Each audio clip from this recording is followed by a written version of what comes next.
Dober dan, lepo pozdravljeni v podcastu Moč politike. Naš današnji gost je Jernej Vrtovec, podpredsednik Nove Slovenije. Minister za infrastrukturo v tretji vladi Janez Janše bo povedal, kakšno je vzdušje v opozicijski stranki potem, ko je anketa Mediane namerila najnižjo podporo v tem mandatu.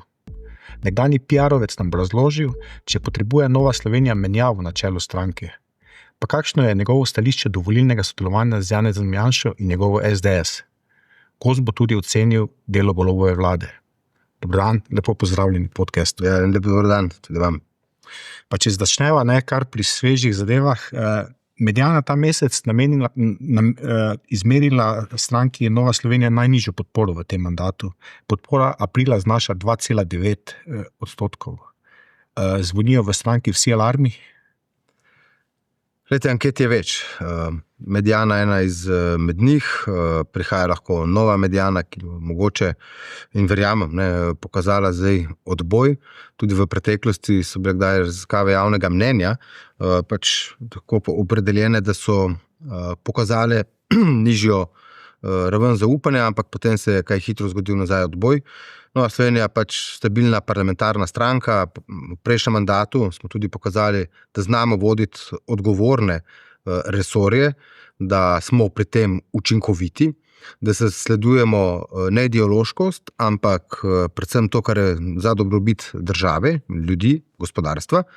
In zaradi tega v stranki ne zvenijo alarmi, ampak kot stabilna stranka, ki je dala že vrsto demokratičnih procesov čez, gledamo na to dinamiko, seveda jo opazujemo, gledamo na njo, ampak se pospešeno pripravljamo na državnozborske volitve.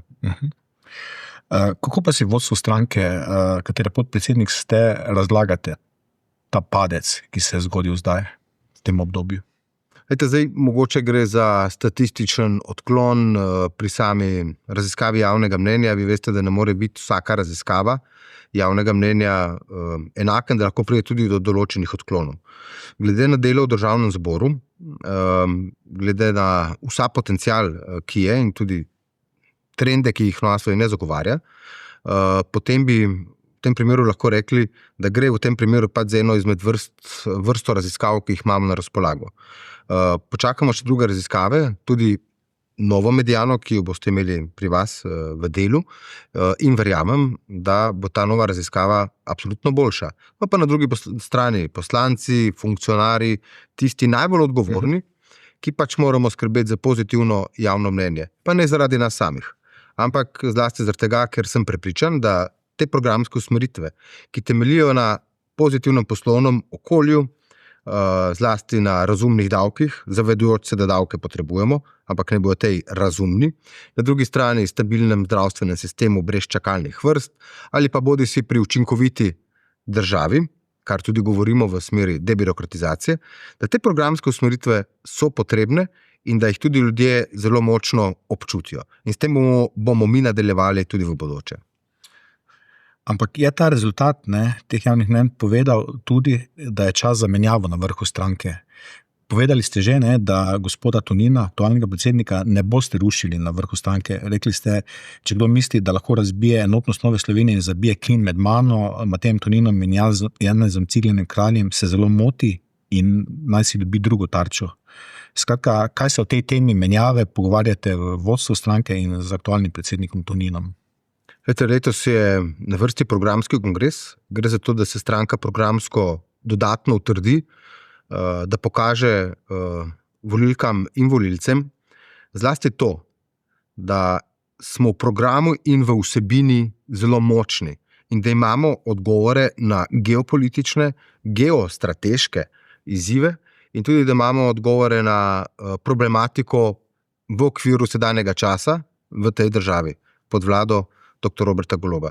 In ta trenutek ni na mizi tega, da bi spremenili programski kongres v volilni kongres. Vi veste, da mi smo sodelavci že več kot 15 let in da je Nova Slovenija v tem okviru zelo močna, stabilna stranka. Mi se pripravljamo na programski kongres.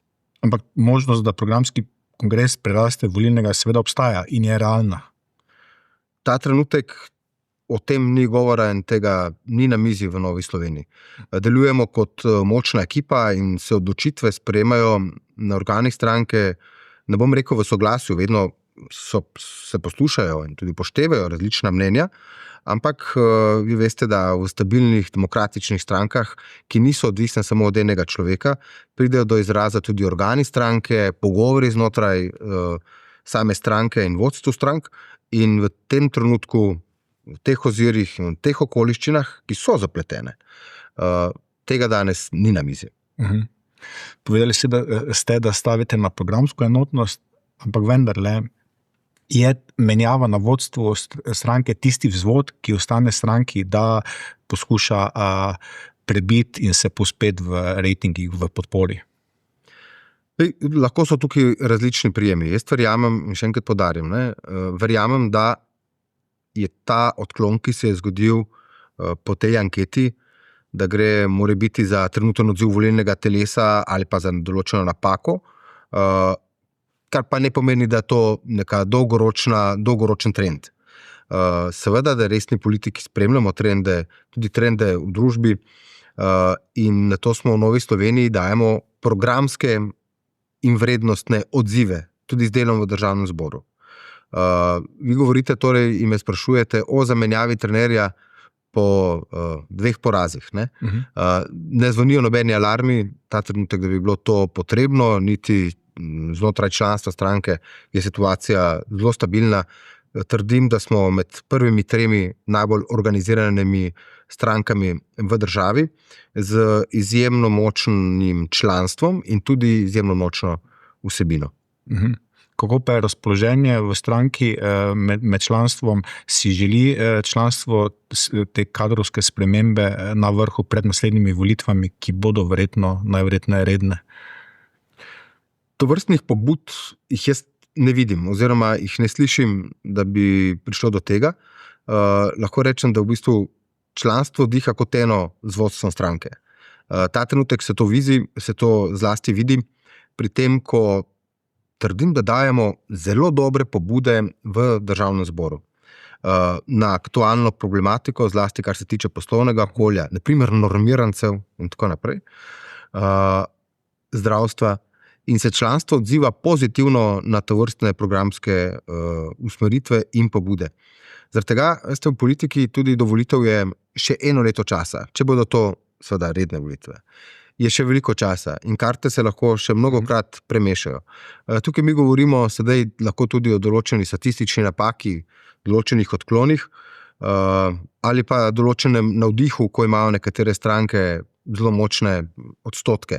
Ampak poudarjam, do volitev je še zelo daleč in verjamem, da kaj danes ljudje potrebujejo. Potrebujejo zlasti to razbremenjenost in ključno, kaj bomo naredili mi, politiki, zato da v teh zapletenih geopolitičnih, geostrateških situacij, da Slovenija napreduje. Zlasti v 3 ključnih okvirih: poslovnem okolju, zdravstvo, poudarjam čakalne vrste, da se odpravijo, in tretjič učinkovita država, debirokratizacija. Mi imamo preveč zapletene postopke za pridobivanje različnih dovoljenj in to je potrebno spremeniti, da lažje in ljudje in gospodarstvo, da lažje zadihajo. Temu še prideva, da zaključimo ta personalni del in ambicije. Verjetno se pa zavedate, da imate kar precej podpore v delu javnega mnenja, tudi pri nekaterih mnenjskih voditeljih, ne nujno samo na desno-sredinskem polu. Verjetno to je nek kapital, katerega se zavedate. Glejte, to cenim. Različni ljudje različno ocenjujejo posamezne politike, cenim to podporo, mnenja, in že sedaj v svojem političnem delovanju to podporo nekako skušam z vsem spoštovanjem vnesti v svoje delovanje. Ampak jaz sem že večkrat dejal, seveda sem ambiciozen politik. V politiki moraš biti ambiciozen, tako kot v podjetništvu. Imam, rekel tako, idejo, poslovni produkt, in tako kot podjetniki želijo prodati ta poslovni produkt, tako je nujno, da dober politik tudi ta svoje ideje, svoje zamisli, svojo vizijo zna učinkovito predstaviti in potem, ko dobi priložnost v okviru vladne koalicije, to tudi učinkovito potem izpelje. Že dlje časa spremljamo konflikte med Janezom Janšom in predsednikom vaše stranke, gospodom Toninom. Gospod Janša celo je napovedal, da je zelo malo možnosti, da bo Tonin vodil Novo Slovenijo na naslednje volitve. Se tukaj po vaše, gospod Janša, preveč vmešava v notranje zadeve demokratične stranke, oziroma ali je ta konflikt med Janšo in Toninom osebni konflikt, ali gre v tem primeru za konflikt med obema strankama pozicije? Jaz razumem določene odzive tudi našega predsednika stranke na družbenih omrežjih. Jih popolnoma razumem. Kar se pa mene tiče in mojega videnja, Slovenija potrebuje ta trenutek drugačno vlado, kot jo imamo sedaj. Vlado, ki ne bo bila tako močnega razrednega boja proti uspešnim ljudem, tudi proti kmetom, proti podjetnikom, proti drugače mislečim, ki ne bo tako uzurpirala nadzornih institucij države, zlasti govorimo tukaj o policiji, pa tudi glede boja proti zdravnikom.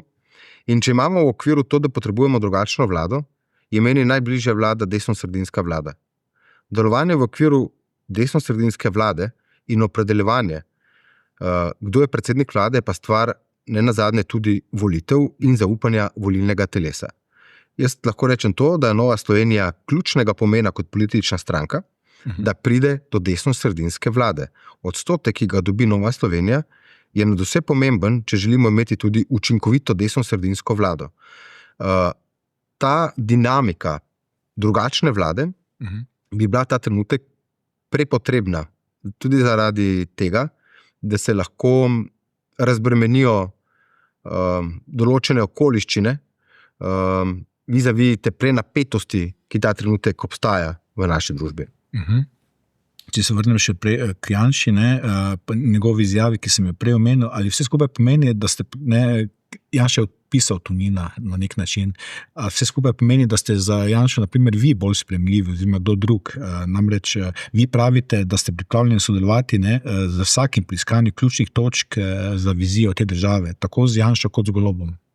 Jaz sem pripravljen sodelovati z vsakim,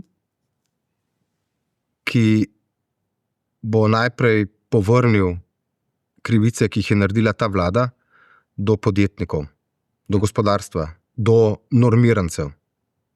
Drugič, do povrnila zaupanje v institucije pravne države, kot so Računsko sodišče, Komisija za preprečevanje korupcije in nenazadnje tudi policija. Pripravljen sodelovati sem z vsakim, ki bo razumel potrebe časa, zlasti geopolitične, geostrateške, in so izredno zapletene. In ta trenutek potrebujemo tako politiko. Če je to Janez Janša in je pripravljen se podpisati pod te točke, seveda jaz z njim brez težav lahko sodelujem. Ampak dovolite mi samo še eno stvar, ki želim pri vas izreči. Dajte. In sicer, mi se že preveč dolgo časa resnično ukvarjamo v enem okviru, kdo je za, kdo je pa bodisi določeni osebi, namesto da se bi ukvarjali z ključnimi vsebinskimi vprašanji, z vizijo naše države, z razvojem Slovenije. Tukaj prihajajo mlade generacije, ki so danes stare 20 let in imajo volilno pravico, seveda, in jih zanimajo popolnoma druga izhodišča, kot pa to, kdo bo s kom sodeloval. In to uokvirjanje sodelovanja, ob tem pa zanemarjamo ključne točke ali pa ključno problematiko te države, bremeni razvoj naše države. Bremeni potencial, da bi mladi lahko tukaj ostajali in se tukaj v Sloveniji razvijali v odrasle osebe, podjetnike, dobre javne uslužbence in imamo druge priložnosti, ki jih lahko naslavljamo v okviru opredeljevanja, kdo je zakaj, izven konteksta tudi ideološkosti in izven konteksta okrog določenih posameznikov ali oseb. Iz vaših odgovorov potem gre razbrati, da se stranka oziroma vi ste se odpovedali temu, da to, kar je Tonin trdil, da stranka ni pripravljena sodelovati z Janšo po naslednjih volitvah oziroma z njegovo stranko, ki bi jo vodil Janša, vlado. Če ste dobro poslušali predsednika stranke, vedno je poudarjal potrebo po tem, da pridemo do desno-sredinske vlade. Tudi ena izmed zadnjih izjav je bila takšna, da je do volitev daleč, da pogledamo, kako se bo volilna aritmetika odvila. In vedno poudarjamo tudi hkrati pač te vsebinske poudarke. Kaj je potrebno za to državo? Jaz dodajam, dajmo dati osebe na stran in dajmo se pogovarjati o vsebini, kajti ta časi so takšni, da od nas zahtevajo, da se pogovarjamo o vsebinskih vprašanjih, da se pogovarjamo o viziji in idejah za to državo. Kot politik ste, za razliko od aktualnega vašega predsednika, gospoda Tonina, bolj zadržani pri izražanju, rečemo, ideoloških sodb glede dogajanja v družbi in politiki. Kakšen je pravzaprav vaš politični profil? Pa znotraj tega podvprašanja, zakaj je na primer za vas oziroma Novo Slovenijo bolj sprejemljiv neoliberalizem kot krščanski socializem Krekovega tipa? Ja, moj politični profil je po vsej verjetnosti splošni javnosti znan, da sem bil kot minister zelo operativen, veliko na terenu. V preteklosti sem bil član različnih odborov parlamentarnih delovnih teles, v katerih seveda nisem poudarjal izrazite ideološkosti, čeprav imam svoje ideološka prepričanja in so pač konzervativna. Je pa res, da različni politiki na različne načine svojo ideološkost izražamo ali pa poudarjamo. Seveda jaz sem konzervativen politik, ki ima liberalne poglede na gospodarski razvoj, na gospodarstvo in tudi na delovanje posameznih institucij. Seveda ne bi želel se primerjati z nobenim drugim politikom, kajti vsak je svojsten, percepcijo ali pa oceno pa dajo ne nazadnje o posameznem politiku ljudje. Zdaj, zelo dobro vprašanje pa je drugi del vašega vprašanja, se prečujem, ampak moram poudariti, da se velikokrat soočam z enim dejstvom, zakaj smo opustili Krekovo držo. Mi nismo opustili te drže. Če vi preberete naš program ali pa moje osebno prepričanje, temelji na temu, da je socialno-tržno gospodarstvo tisti odgovor, ki je venomer pravšnji za sleherne situacije v družbi, v gospodarstvu. Tržne usmeritve, se pravi prosti trg, na drugi strani pa, da poskrbimo za pravičnost v družbi, za ljudi, ki potrebujejo državo, socialno državo, je ključnega pomena. Tudi če bi Kreka postavili v sedanji čas, bi po vsej verjetnosti drugače gledal na svojo noto, ki jo je izdal pred več kot približno 100 let nazaj, zaradi tega, ker takrat so bile potrebe časa popolnoma drugačne, kot so pa danes. Kar se tiče mojega odnosa do gospodarstva, sem izredno naklonjen gospodarstvu. Zlasti malim podjetnikom. Prej sem omenil normirance in samostojne podjetnike ali pa samostojne podjetnike posameznike. Tej danes potrebujejo vlado, ki jih bo razbremenila, ki jim bo dala novega navdiha. Ampak ravno močen del tega gospodarstva poskrbi na drugi strani za socialno pravičnost in socialno vključenost. Torej, noben se ni odpovedal Kreku ali pa Gosarju, niti ne Antonu Korošcu, če govorimo o ideologih davne ljudske stranke predvojne. Ampak takrat so bile potrebe časa predvsem zelo drugačne od tega, kar pa imamo danes. Če pa mene vprašate o sociali, sem za socialno vključujočo družbo, za pravičnost, ne samo socialno, in enakopravnost vseh ljudi, ampak brez močnega gospodarstva kot hrbtenice ne moremo zagotavljati potem socialne države. Kako pa komentirate reformne napore aktualne Golobove vlade? Videli smo pokojninsko, zdravstveno reformo, plačno, stanovanjsko. Prej ste že postregli z nekaj precej ostrimi opazkami, da je ta razredni boj in tako naprej. So te reforme po vašem mnenju preveč levo-sredinsko usmerjene? Je preveč tega levega poudarka v teh reformah? Zdaj, kar se tiče pokojninske reforme, poudarjam, da ima nekje pozitivne elemente, v posameznih delih pa jo bomo v novi vladni koaliciji spremenili. Bo potrebovala popravke. Zraven so vzporedno prišla še druga zakonodaja, ki je obremenjujoča, zlasti govorimo o privilegiranih pokojninah za posamezne družbene izbrance. Kar se tiče ostalih reform, so pa več ali manj lepotni popravki. Tudi plačna reforma, ki jo je vlada izvedla, v bistvu ni reforma, ampak je dvig plač v javnem sektorju. Zagotovo si javni uslužbenci zaslužijo, mnogo izmed njih, boljše plače. Nekatere plače javnih uslužbencev so bile prenizke. Pozabilo se je tukaj tudi na skupino J, tiste, ki so res najnižje plače javnih uslužbencev. Ampak hkrati, ko delamo spremembo plačnega sistema, je pa potrebno pripraviti sistem, ki bo meril učinkovitost v javnem sektorju.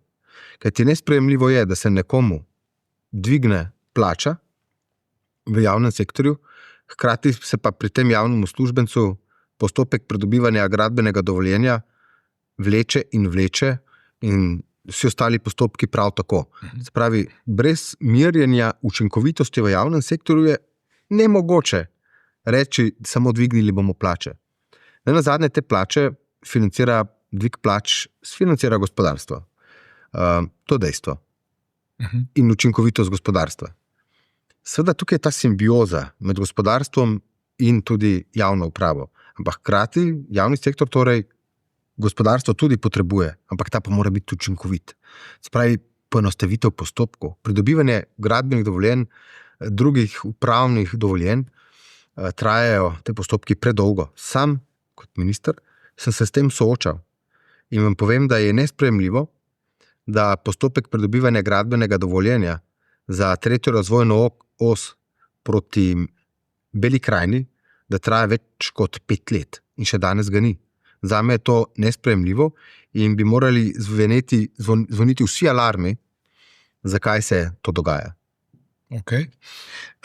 Če še ostanemo nekoliko pri vaši politični profilaciji, smo tik pred 80. obletnico konca druge svetovne vojne. Kakšen je vaš odnos do NOB in do sprave? Tukaj gre za travmatično zgodovino slovenskega naroda, ki v preteklosti jo nismo znali odpraviti, da bi lahko prihodne generacije v sožitju zaživele. Jaz sem v preteklosti napisal knjigo o nadškofu Šuštarju in osamosvojitvi Slovenije. To je bil človek, ki si je silno prizadeval za spravo v narodu. Izredno spoštovan nadškof Šuštar. In takrat je dejal, ni težava sprava med mrtvimi, mrtvi so spravljeni. Problem je sprava med živimi. Za spravo so potrebni tudi koraki, kot so opravičilo, kesanje, priznanje in tako naprej. Kar se pa tiče travmatične zgodbe, pa je to, da bi bilo potrebno narediti dostojni pokop za vse mrtve, vsak si zasluži dostojen pokop in grob, in bi bilo ta del zgodovine potrebno na ta način tudi zapreti. Ni samo Slovenija država, ki se s podobnimi težavami, ne samo iz pretekle zgodovine, ampak tudi še dlje nazaj, sooča. Mene kot mladega politika pa vzporedno zanima, pa politika srednje generacije, nisem več toliko mlad, zanima zlasti to, da mlajše generacije zanima prihodnost, kako bodo živeli v tej državi. Spravi, to pa odgovorna politika mora poskrbeti za to, kar je pieteta, kar je osnova in za to, kar je prihodnost. Sam prihajam sicer iz partizanske družine, iz Primorske.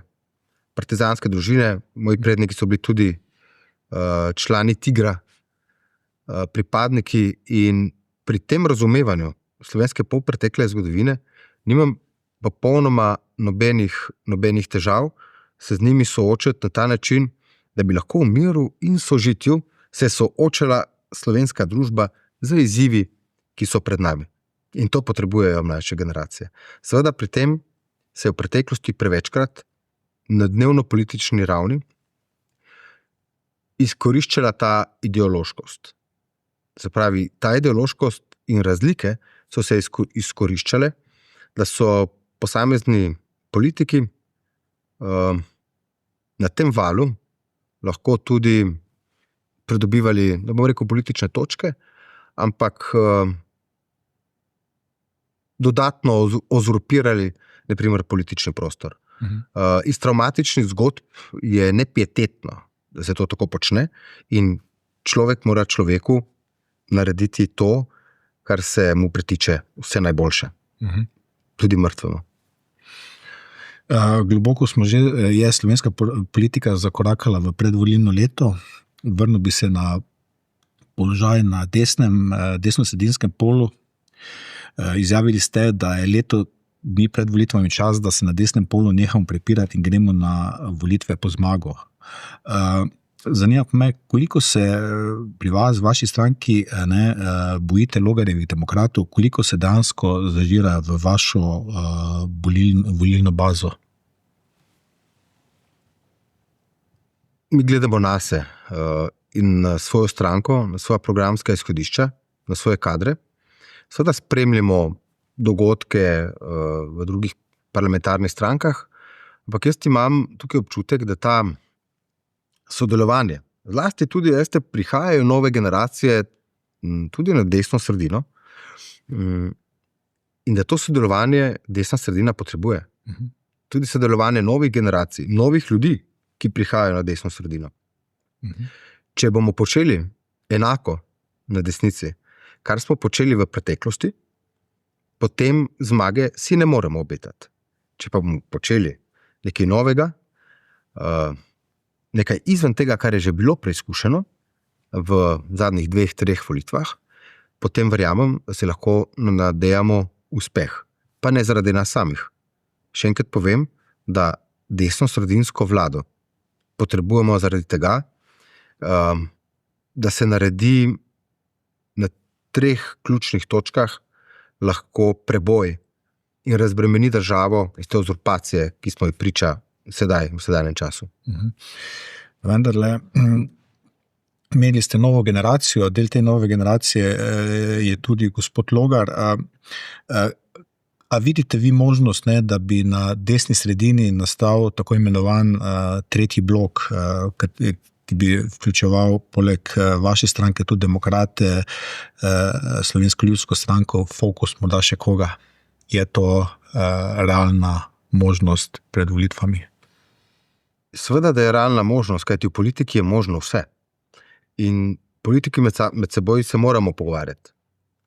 In pogovori v tem kontekstu, da sodelujemo, da bi lahko sodelovali, bodi si koalicijsko sodelovanje, zavezniško sodelovanje, je nekaj, kar je potrebno pohvaliti. To, da se politiki pogovarjajo med seboj, ni slabo, to je dobro. In sam si nadejam, da se tovrstni pogovori tudi v bodoče vršijo. Ta pobuda, ki je prišla iz Nove Slovenije o skupnem povezovanju za zmago opcije, je v bistvu resno močno programsko izhodišče in tudi vrednostno izhodišče. Prihaja torej nekaj novega, ki lahko prihaja do nekaj novega, ki predstavlja upanje. Danes pa potrebujemo več upanja. Več upanja, da lahko naredimo spremembe na bolje. Pri tem delu bi še vas vprašal, ko govorite o upanju, dosti upanja položeno tudi na polu gospoda Logarja, ampak gospod Logar do sedaj prav v ničemer ni šel proti njegovemu nekdanjemu strankarskemu šefu, gospodu Janši. Vas to preseneča? Ne, preseneča me ne. Ampak tudi jaz osebno se ne obremenjujem s tem, kar počnejo drugi politiki. Jaz se ukvarjam z menoj in z Novo Slovenijo, da bomo mi bili boljši. Kar se tiče še gospoda Logarja, jaz mu želim vse najboljše v politiki. In verjamem, da se bo moglo sodelovati tudi v okviru demokratov, zato da lahko naredimo določene programske izhodišča za to državo boljše. Kar se tiče še zajedanja v našo bazo, tukaj gre za to politično dinamiko, ki jo treba v politiki pač upoštevati. Pride nov igralec in vsak nov igralec seveda je tebi konkurent, hkrati pa tudi partner. In tak odnos mi potrebujemo. Konkurenca je v bistvu v politiki dobra, ker s to konkurenčnostjo postaješ tudi ti sam boljši. Zakaj pa rabimo biti boljši? Zato, ker lahko ponudimo boljši produkt, več svežine, boljša programska izhodišča za volilno bazo. Kako verjetne so po vaše predčasne volitve? Vam, glede na rejtinge, bi verjetno je sklepati bolj ustrezale redne volitve naslednje leto? Vi veste, da lahko predčasne volitve naredi in izvede le predsednik vlade, da veže zaupnico ali pa odstopi v državnem zboru. Da bi to naredil predsednik vlade, torej da bi odstopil, je malo verjetnosti. Ne verjamem v to. Vse pa lahko zgodi, po mojem mnenju, drži v jeseni, da se na določeno zakonodajo veže zaupnica in ta potem ni izglasovana. Ampak to je vse stvar, ki jo nimamo mi v Novi Sloveniji v rokah. Resna politična stranka mora biti vedno pripravljena, da gre na volitve. V stranki imamo evidentiranih preko 100 kandidatk in kandidatov. Imamo tudi močna programska izhodišča. Nam predstavljajo seveda določene stvari, določene izzive, ampak verjamem, da jim bom pač v naslednjih mesecih kos. Lahko pa gremo na volitve tudi čez 3 mesece. Pa verjemite, da bo Nova Slovenija šla po rezultat, ki ga je dobila na zadnjih parlamentarnih volitvah. To vas bi zadovoljilo?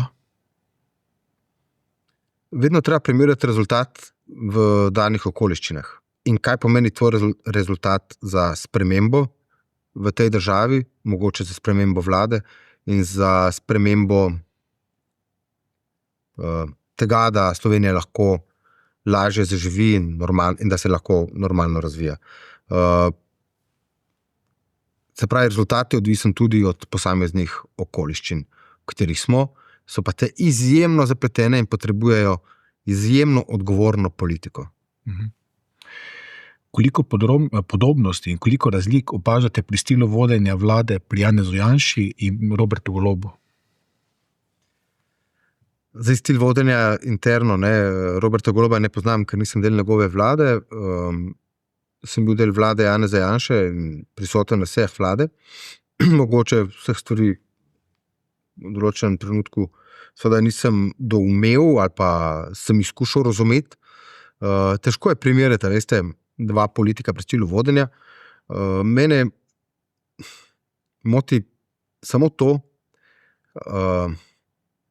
ko se gre uzurpirati nadzorne institucije pravne države.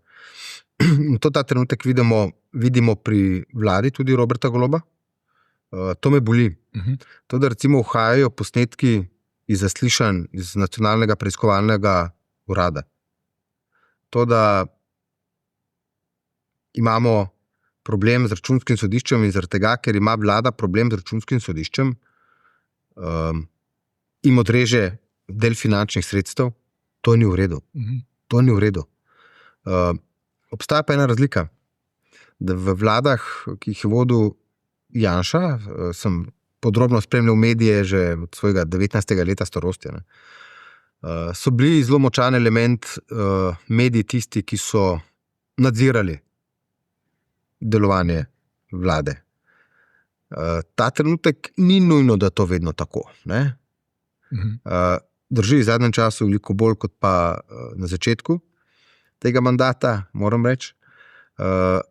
Ampak se z mediji ne ukvarjam, ampak samo mediji, poudarjam, so potrebni, kot se reče neformalno, ne? Nova veja oblasti, pa četrta veja oblasti, so potrebni zaradi tega, ker ne samo da osveščajo javnost, ampak so lahko tudi zelo dober nadzorni mehanizem, neodvisni, pa mora biti neodvisni, mehanizem vsakršne oblasti. Torej, ima Robert Golob določene podobnosti tudi z Janezom Janšo, to pa si upam trditi, ali pa obratno. Ne? Ampak ni moja naloga ta, da sodim. Ne ljudje sodijo, zato pa gremo na volitve, ne sodijo mene, ne sodijo Novo Slovenijo in to lahko jaz komentiram. Sebe in mojo stranko. Morda še nakratko, omenili ste zadevo KNOVS posredno, oziroma neposredno. Ta teden je bila v Sloveniji misija Evropske ljudske stranke, na pobudo evropske poslanke SDS Romane Tomc, ampak koliko vidimo, kot smo uspeli videti, tega zadeve KNOVS, v katero so pleteni poslanci vaše stranke, ni uspelo pripeljati na dnevne misija, strankarska misija EPP se zatem ni ukvarjala. Vas to preseneča? Pa gledajte, jaz se s tem ne toliko veliko obremenjujem. Kar se tiče KNOVS-a, vse stvari so zakonite in so imele že v preteklosti parlamentarno prakso. Kar se tiče misije, jaz trdim, da je že prej, ko je prišel poslanc Evropske ljudske stranke, evropski poslanci iz Evropske ljudske stranke v Slovenijo, da je bilo to potrebno in da tudi ta misija je bila potrebna. Zato, ker določene stvari so sila nenavadne. Kot politik, ki sem zaprisežen demokrat, ki verjamem v svobodo, zlasti v svobodo govora, lahko rečem, da se dogajajo nenavadne situacije v času te vlade. Tudi kar se tiče in opredeljevanje okrog Komisije za nadzor obveščevalnih služb v Državnem zboru. Tudi tam se dogajajo nenavadne stvari, ko izcurlja iz policije praktično vse, kar je lahko obremenjujoče za sedanjo vlado. In to ni dobro. Mi rabimo neodvisne, nadzorne in druge institucije pravne države. Sila neodvisne. Sicer je ogrožen naš demokratični proces. Končajva še z veliko temo, sedanjega obdobja in tudi obdobja, ki bo zaznamovalo predvolilni čas, to je oboroževanje. Obramboslovec dr. Klemen Grošelj na tem mestu povedal, da 2% BDP povsem zadostujeta za Slovenijo. Se strinjate z njim? Mi moramo izpolniti obveze, ki smo jih dali ob vstopu v Severnoatlantsko zavezništvo. Danes so, in ponovno poudarjam, razmere geopolitične zelo zapletene. In vlaganje v obrambo je vlaganje v našo skupno varnost. Slovenija, drži, je daleč od aktualnih dogodkov v Ukrajini. Hkrati pa niti ne.